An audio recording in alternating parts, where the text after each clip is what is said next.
Hello guys, good evening and kararating lang galing akong opisina then dumaan kami ng Supra Oriental Supermarket or anong tawag doon? Asian store or whatever. Basta galing sa kami sa Asian mga food. Dumaan ka ng grocery ako kaya na-amaze talaga ako kasi alam mo yung may hinahanap ako na mga food nga galing talaga sa Pilipinas. Kaya na-amaze ako ng pamimili kanina doon sa Asian supermarket or Oriental store or whatever. Basta yun. Then, ayun nga, nakakita ako ng ito,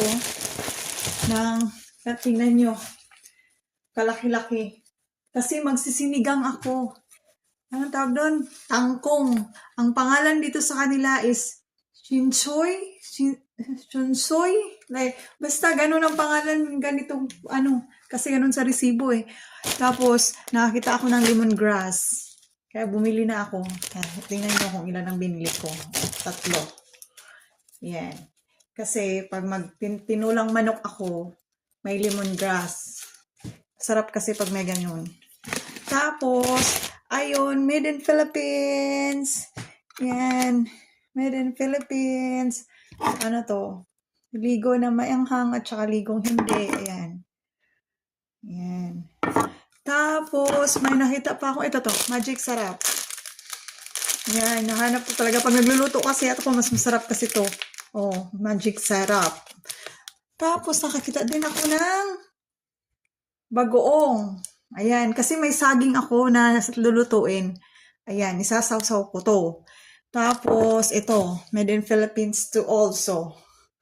Kasi wala kang makita nito sa ibang na talaga sa Asian store lang. Pero doon lang, sa pinakamalaking Asian supermarket. Yan, sa Birmingham pa yan. It's mga 1 hour, 30 minutes or 2 hours ang biyahe papunta doon. Yan. Tapos, ano pa ba yung nabili ko man? Ayun, mais. Grits.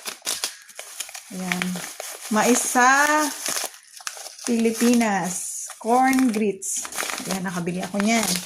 Tapos, ano pa ba yung mga nabili ko? Especially, Ayan. Bulad ba? Bulad sa Bisaya. Yan. Sarap nito. Naku. Tapos itlog. Pang morning.